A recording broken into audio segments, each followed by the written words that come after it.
천미 예수님, 오늘은 연중제 29주간 월요일입니다. 성부와 성자와 성령의 이름으로 아멘. 오늘 복음 말씀은 한가위 추석 때 많이 나오는 말씀인데 많은 추수를 한 이 사람이 곡간을 만들어 놓으려고 그랬는데 오늘이 제삿날이었죠. 그러니까 너가 모은 모든 것들은 누구의 것이 되겠냐? 탐욕에 관한 말씀이죠. 더룸 2019년에 만들어진 영화인데 그 내용을 한번 잠시 보도록 하겠습니다.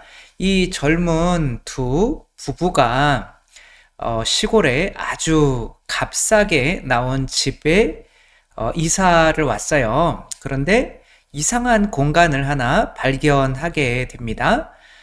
그 안에 들어가는 이제 키도 발견을 해서 그 안에 들어가 봤더니 어마어마한 공간은 아니고 그냥 하나의 방인데 여기에서 뭐가 있었으면 좋겠다 그렇게 하니까 깜빡깜빡이더니 뭐 술이 있었으면 좋겠다 그러니까 술 한 병이 생기고 그 다음에 돈이 있었으면 좋겠다 돈이 생기고 그 원하는 대로 다 생기는 거예요.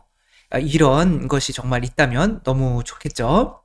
그래서 이제 아내와 함께 막 돈을 이만큼 쌓아놓고 우리 이제 부자다 막 그러고 있고 먹고 마시고 원하는 것들은 뭐든지 다 이제 만들어낼 수 있죠. 이러한 천국이 없죠. 근데 이제 이것도 좀 지겨워지는 거죠. 근데 이들이 갖지 못했던 하나가 있는데 바로 아기예요. 2번 정도 유산을 해가지고 아기가 절실히 필요했는데 아내는 이제 아기를 유산을 하면 뭐 남자도 굉장히 힘들지만 여자가 사실 더 힘들겠죠. 그래서 이제 나는 2번씩이나 아기 유산을 했는데 더 이상은 못 낳는다. 라고 했더니 이제 남편이 그래도 시도를 해보자 그러니까 싫다 막 그러며 이제 이 아내가 이 방 안에서 아기를 만들어 버렸어요. 그러니까 이 남편이 걱정이 되는 거죠. 저 아이가 어떻게 될지 모르잖아요. 근데 이 아내는 이 아기를 이제 키우고 싶은 거죠. 그러니까 이 남자가 뭐 길게 얘기하면 좀 그런데 여기에서 살인 사건이 전에 있었어요. 근데 결론적으로 그 전에 여기서 살았던 사람도 아기를 만들어냈는데 그 아기가 살려면 이 자기를 만들어낸 부모를 죽여야 돼요. 뭐 이런 설정이 다 있나 싶지만 그렇게 해가지고 뭐 근데 나중에 이제 그 사람을 만나러 갔다 오는 중에 주유소에서 기름을 넣으려고 여기서 만든 이제 돈으로 이렇게 돈을 지불하려고 했더니 돈이 뭐가 되느냐면 재가 돼버린 거예요. 그러면서 깨닫게 되죠. 지금 여기에서 만들어지는 거는 요 집 안에서만 유용한 거구나. 밖으로 나오면 그냥 재가 되는구나. 그래서 집에 있는 돈을 탁 뿌려보니까 집 밖으로 나가니까 다 재로 되고 고흐의 그림을 갖고 싶다 그래가지고 이제 고흐의 그림을 집에 어떤 경계선 내놓으니까 집 안에 있는 것은 타버리지 않지만 밖에 있는 거는 이제 타버리는 거죠. 이 타버린다는 게 시간이 빨리 돌아간다는 거예요. 그러니까 이 집 안에 있는 시간이랑 밖에 있는 시간이랑 다른 거죠. 그러니까 이 아이도 밖으로 잠깐 나갔다 오니까 점점점 이렇게 커지는 거예요. 그러면 점점 공포영화로 변하죠. 당신 제 아빠 아니죠? 뭔가 자기는 밖에 나갔다 오면 금방금방 커지니까. 그러니까 부모가 얘를 밖으로 못 나가게 하는 거죠. 그러면 남편은 이제 밖에 나가면 어차피 쓸모없는 그리고 이 아이에게 상처만 되고 이 집안에서만 살아야 되니까. 근데 이 아이가 똑똑해서 또 집안에서 그 방에서 또 다른 세상을 하나 만들어내요. 근데 아내는 이 아이에 집착하면서 그 세상 안으로 점점 빨려 들어가요. 그 나중에 거기로 아내를 못 구해러 오게, 아빠가 못 들어오게 이놈이 이제 커가지고 지가 아빠를 이길 수 있는 정도로 커가지고 아빠도 막 죽이려고 그러고 거기를 이제 장가서 못 들어오게 해요. 그러니까 아빠는 아내를 구하려고 벽을 뚫고 들어가서 그 세상에 가서 이제 싸우다가 자기 아내를 구해서 이렇게 도망쳐 나오죠. 그러니까 도망쳐 나오니까 이 아이가 이 엄마를 좋아하는 거 엄마밖에 없으니까 그러니까 엄마를 쫓아 나왔다가 결국에는 이렇게 늙어서 재가 돼서 죽는다는 슬픈 이야기인 거죠. 이것이 되게 잘 설명해주고 있죠. 오늘 복음에서 어떤 사람이 예수님께 와가지고 형과 자기가 유산을 받았는데 형이 다 가로챘다는 거야. 그런 일들이 많이 일어나죠.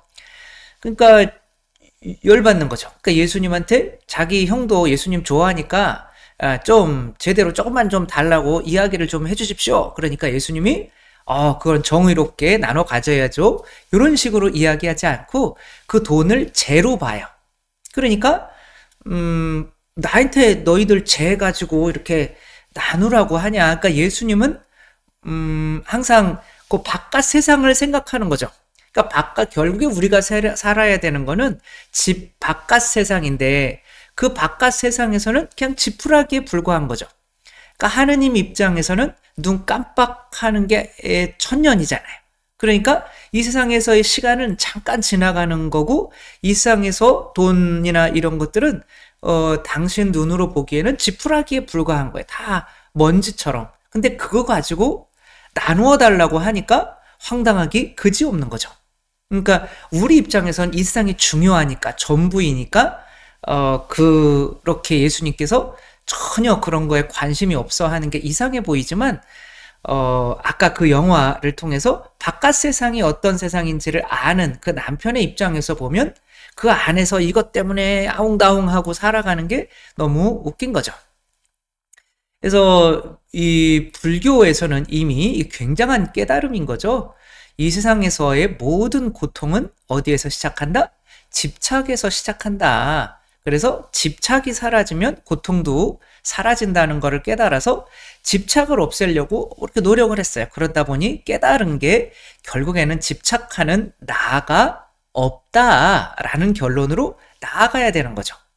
그러니까 어떤 천국이나 극락이나 지옥이나 이런 것도 모르겠어요. 나중에 생긴 건지 아니면 힌두교 쪽에서 들어온 건지는 모르겠지만 결국에는 나를 없애려는 시도 혹은 이 세상에 있는 것은 이제 더 발전해가지고는 그냥 꿈에 불과하다, 의미가 없다 이거예요. 꿈에서 길 가는데 바위가 떨어져가지고 발이 다쳤다.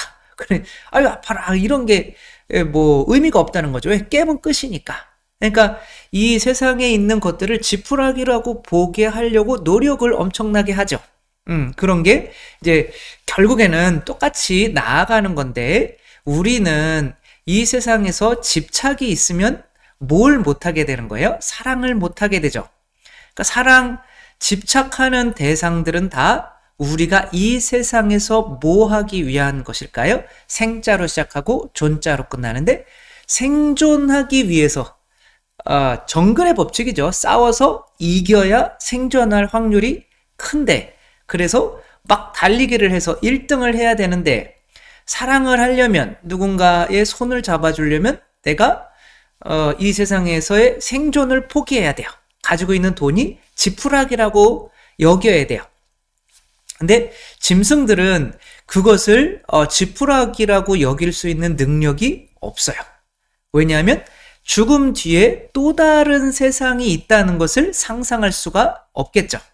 그래서 예수님께서는 오늘 복음에서 이런 말씀을 하셔요. 네가 오늘 죽으면 네가 가지고 있는 재산은 누구의 것이 될 것이냐. 그러니까 오늘 죽는다는 거를 죽을 수 있다는 걸 한번 생각해 봐라. 그러면 네가 가지고 있는 거는 누구의 것이 되겠느냐. 그러니까 예수님은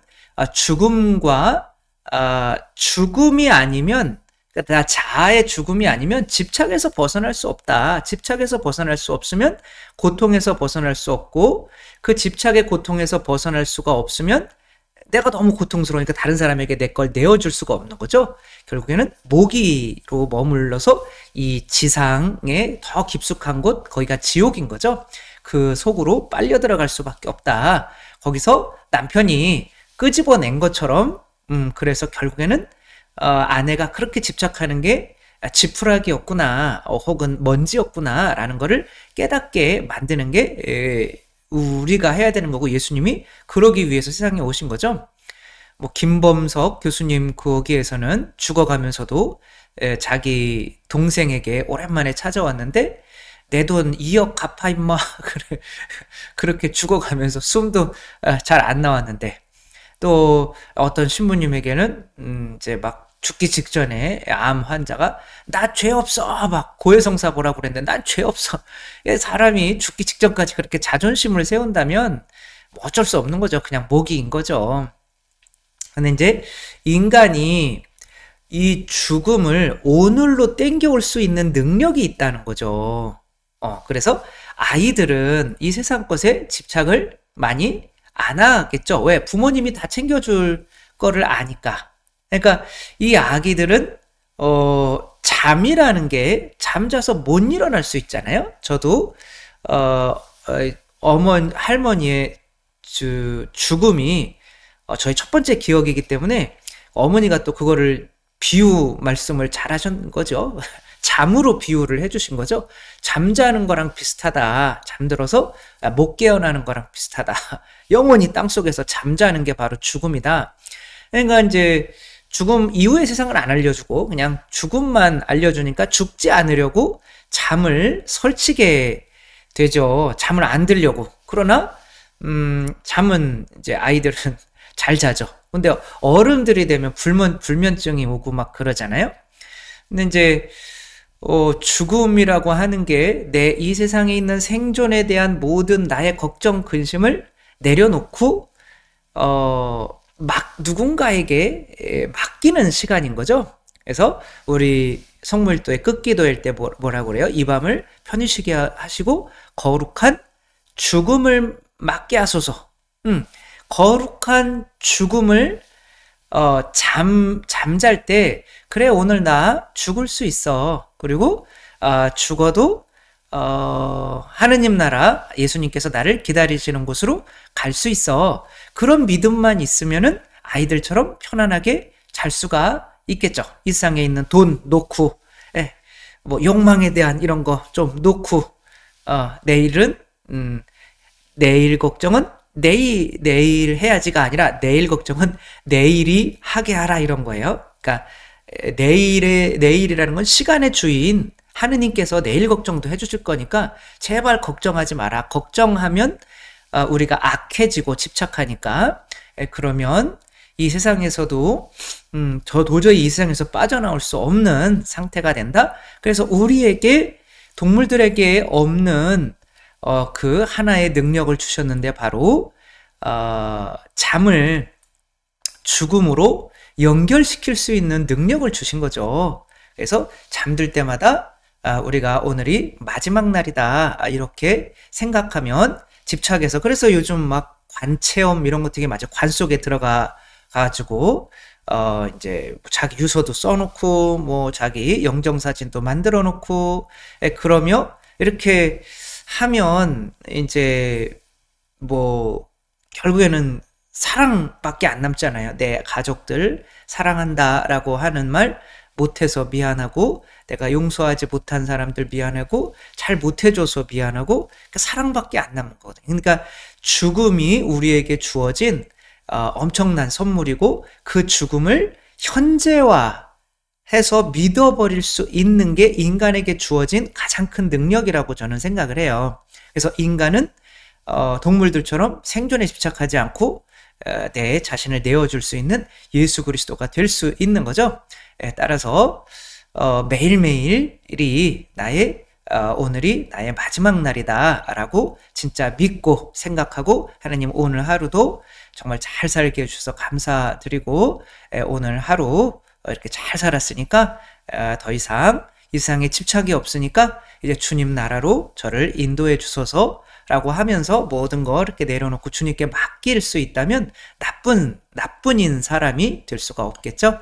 예, 우리 모두가 다, 정말, 죽음을 현재화하면서 혹은 현재화가 안 된다면 나는 죽었습니다가 안 된다면, 오늘 저녁, 오늘이 마지막 날이라고 생각하고 내가 오늘 죽으면 내가 집착하는 이 모든 것들은 누구의 것이 될 것인가 생각하면서 이 죽음으로 나를 항상 조금 더 선한 사람으로 만들어갈 수 있는 우리가 되었으면 좋겠습니다. 주님께서 여러분과 함께 전능하신 천주 성부와 성자와 성령께서는 여기 모인 모든 이에게 축복을 내리시어 길이 머물게 하소서. 주님과 함께 가서 복음을 전합시다. 하느님 감사합니다. 성부와 성자와 성령의 이름으로 아멘. 감사합니다. 사랑합니다.